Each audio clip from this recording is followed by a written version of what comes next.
And AEW's toxic backstage environment just added another gallon of arsenic as CM Punk was reportedly involved in a backstage brawl with Jungle Boy Jack Perry.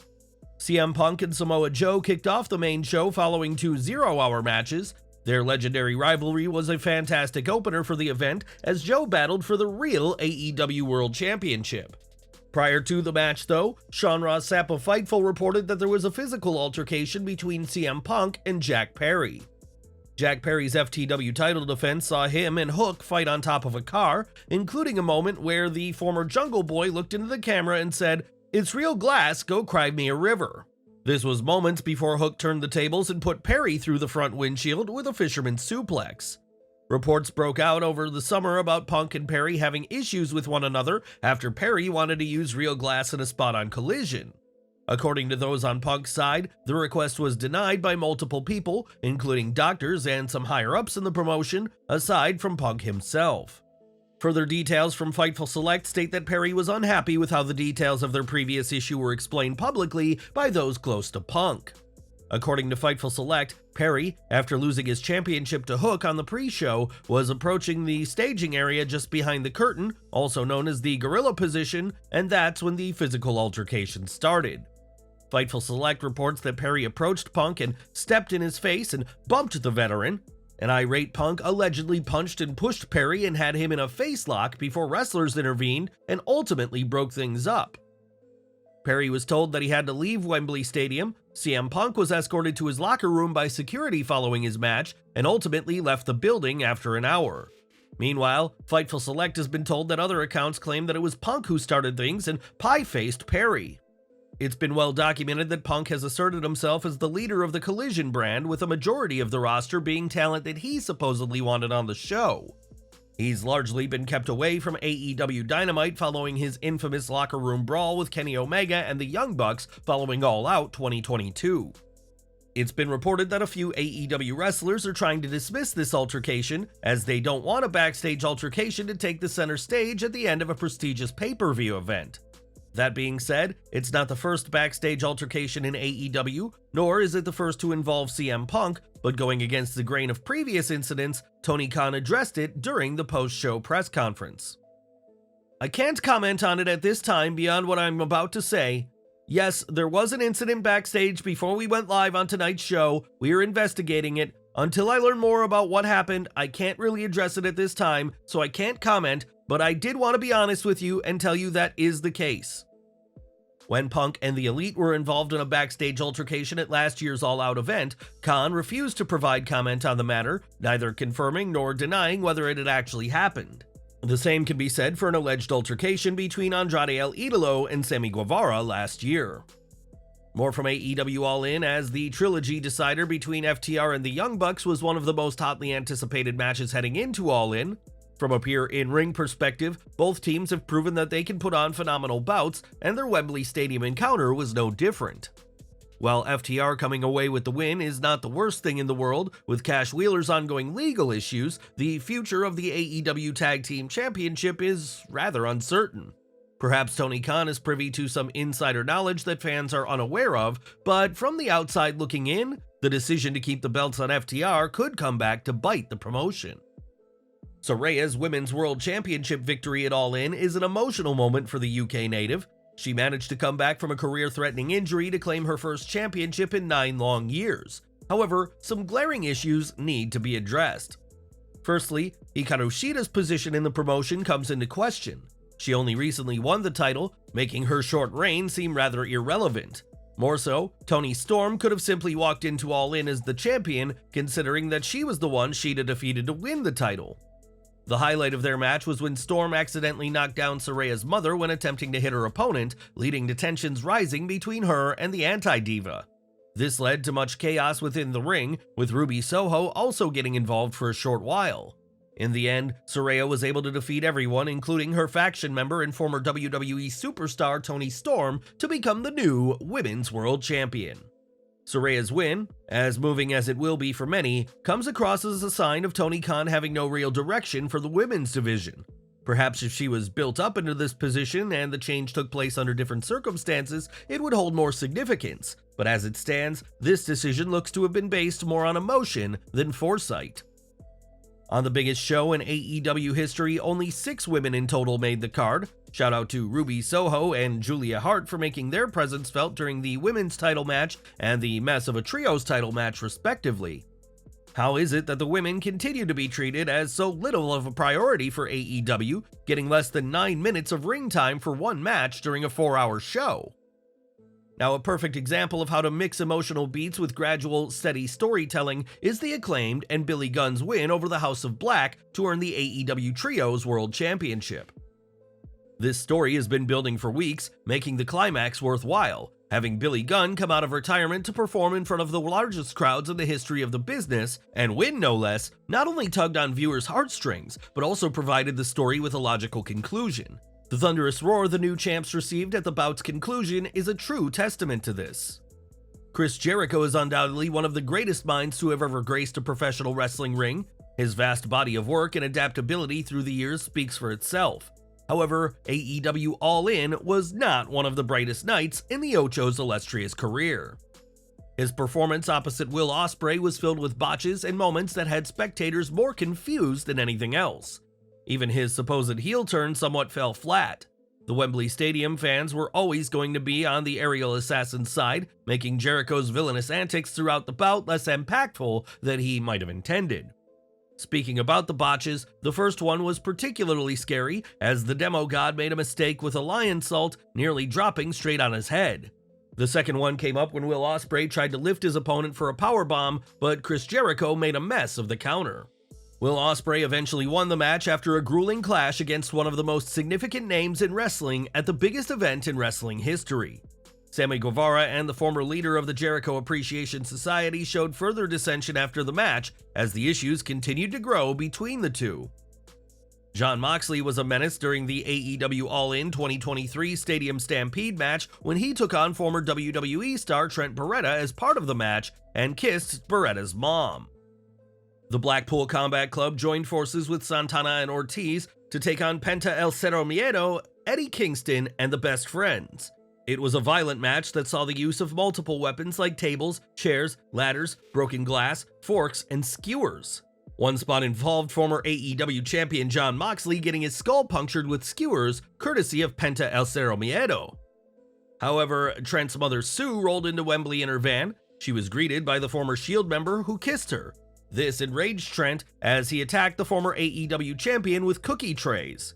Orange Cassidy won the match for his team when he hit Claudio Castagnoli with a glass-covered orange punch.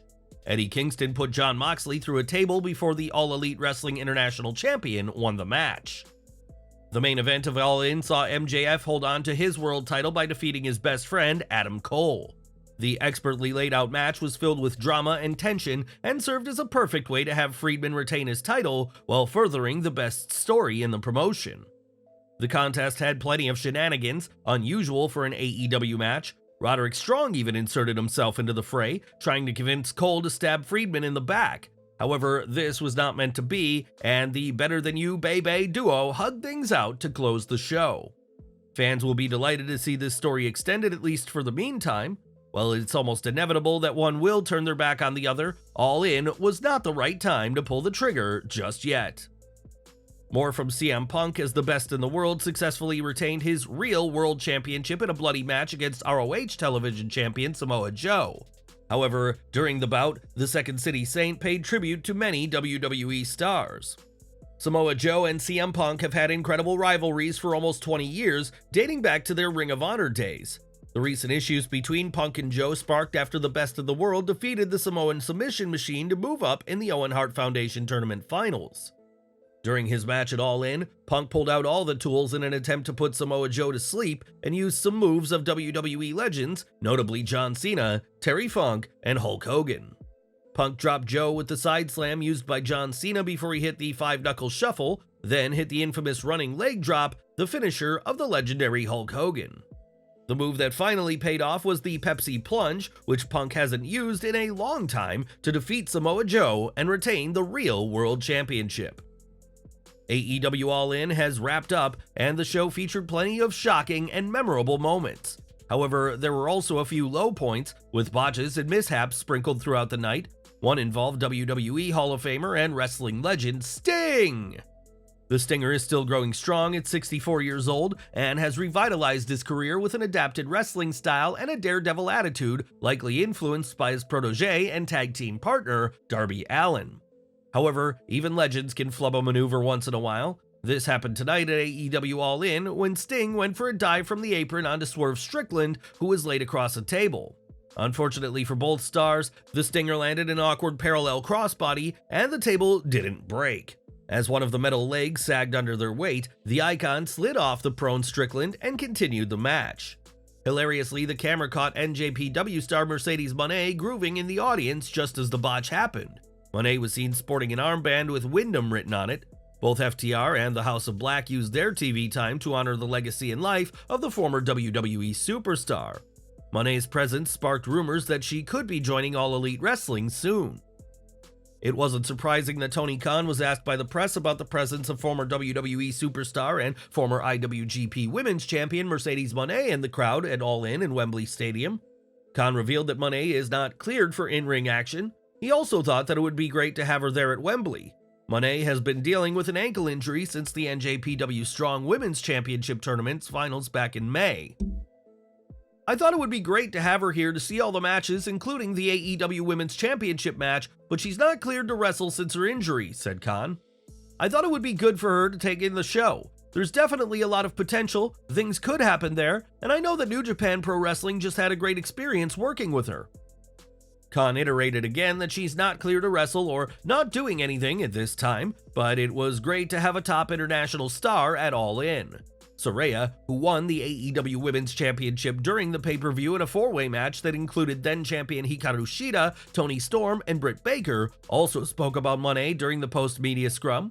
She noted how she was happy to win the title in front of Moné, and she'd love for Moné to finally join them in AEW.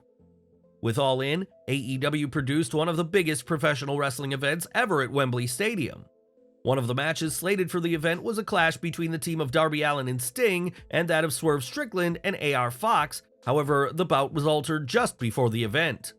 On the go-home show of Dynamite before the All In pay-per-view, Swerve Strickland and AR Fox lost to Darby Allin and Nick Wayne in a tag match, with Fox getting pinned. After the bout, Swerve blamed AR for the loss and ousted him from the Mogul Embassy, and as a consequence, Fox was replaced by Christian Cage for the match at Wembley Stadium. As per Fightful Select, AR Fox getting replaced by Christian Cage was not the original plan for AEW's biggest pay-per-view. The report stated that the change occurred due to backstage heat for Fox. AR Fox being pulled from Mogul Embassy and All In was not always the plan. Whatever the reason may be, there is some reported heat on Fox for not being able to work the show. Darby Allin and Sting ended up winning the coffin match against Swerve Strickland and Christian Cage, which saw Luchasaurus and Nick Wayne interfering throughout the bout. During the closing moment of the match, Allin dropped Strickland into the coffin and slammed the door shut alongside Sting. It was announced at the end of the All In pay-per-view that next year's show will be taking place on August 25th, 2024, and during the All In post-show media scrum, AEW CEO Tony Khan revealed that, like this year's All Out, next year's will be taking place a week after All In too.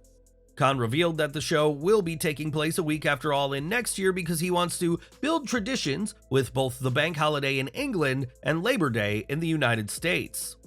Also during the post-show media scrum, AEW President Tony Khan announced a new pay-per-view for his promotion, WrestleDream. Khan revealed that the event will be taking place on October 1st, and that date was chosen because New Japan Pro Wrestling legend Antonio Inoki died on that date in 2022. Also during the post-show media scrum, Khan announced that Kenny Omega will be facing Konosuke Takeshita at the upcoming All Out pay-per-view, which will take place next Sunday at the United Center in Chicago. Now, following a gruesome Stadium Stampede match, Jon Moxley's match for AEW All Out in less than a week's time was just revealed during the media scrum post-All In. He will be challenging for the AEW International Championship. Earlier tonight, the Blackpool Combat Club faced the alliance of Eddie Kingston, Penta El Zero M, The Best Friends, and Orange Cassidy. The latter took the victory tonight, and both parties now look forward to All Out. Jon Moxley vs. Orange Cassidy could possibly happen at All Out. This was a match that has been teased for quite some time now, following Mox attacking the AEW International Champion almost a month back. It seemed the two were going to feud, but this turned into the All Out faction war that occurred at All In instead. During the media scrum following All In, Tony Khan revealed two matches related to the International Championship. The first was a match featuring Orange Cassidy and Penta El Zero M on Dynamite this week for the title, and the one who leaves with the title would go on to All Out to face Jon Moxley. In order to finally put this feud away, it's likely that Cassidy goes for his 31st title defense after overcoming Penta and finally faces Moxley at All Out. What are your thoughts on the new match booked for All Out? Let us know in the comments section below. Seth Rollins broke down in tears while cutting an emotional promo dedicated to Bray Wyatt at the latest WWE Super Show in Cape Girardeau, Missouri. Seth Rollins put his World Heavyweight Championship on the line against Finn Balor in the show's main event. Both superstars have been in an intense rivalry on Raw and locked horns in a brutal street fight at the latest WWE Super Show. One spot in the match saw Seth Rollins replicate Bray Wyatt's iconic upside-down sequence in the ring's corner. Wyatt would hold the ropes and bend backwards, a move associated with his supernatural gimmick. The match ended with the Architect successfully defending his gold. Post-match, Rollins dedicated a promo to the former Universal Champion. He talked emotionally about Wyatt and said watching fans raise their phones with the flashlight on during entrances reminded him of the former Universal Champion. Rollins thanked the fans for being a fantastic audience and credited them for supporting the wrestlers. The WWE Universe appreciated Rollins' heartfelt speech, especially the live audience singing Bray Wyatt's theme music in unison. More from WWE as a former WWE superstar has retired from in-ring competition, announcing the same at only 41 years of age. This comes after the star had spoken about his retirement, saying he was bringing his career to a close. Now it's confirmed, Jaxson Ryker is retired. Ryker is a divisive name in the wrestling industry. He made his conservative views public back in June 2020 amidst the turmoil following the death of George Floyd. It would see his team sidelined for a long time, and while he would return to the ring later even after leaving WWE, he didn't put aside his views. He spoke out against homosexuality and abortion earlier this year too, which got him called out by other stars. Now the star, who has been wrestling in the indies, has retired. The former WWE superstar wrestled his last match at the AML wrestling show tonight. Cassidy Haynes of Bodyslam.net confirmed that after the match, the star announced his retirement to the crowd and then put his boots in the middle of the ring. The star is now done with wrestling inside the ring, though it's not known if he'll continue in the role of a trainer, manager, or producer somewhere. And we're ending today with WWE, as Bray Wyatt's Fiend gimmick was initially booked as an unstoppable force in WWE. However, his match against Goldberg at Super Showdown 2020 ended up ruining all that after he lost the Universal title to the WWE Hall of Famer. While speaking on the Wrestling Outlaws, EC3 talked about Goldberg's match with Bray Wyatt back in 2020. EC3 stated that Wyatt's loss to Goldberg made him lose hope in WWE. Bray Wyatt has that match with Goldberg in Saudi, and he loses the title. I knew that if he couldn't get it done from a creative aspect, to come up with it, invest in it, take it this far, and still goes down that path, there's no hope for any of us. Bray Wyatt passed away at the age of 36, shocking fans and the pro wrestling world alike as they slowly come to terms with such a tragic loss. No matter what, Wyatt will continue to be loved for his genius and wonderful personality, and that's all that matters. What do you think of what EC3 said? Do you still feel that it was a bad booking decision on WWE's part? Let us know in the comments.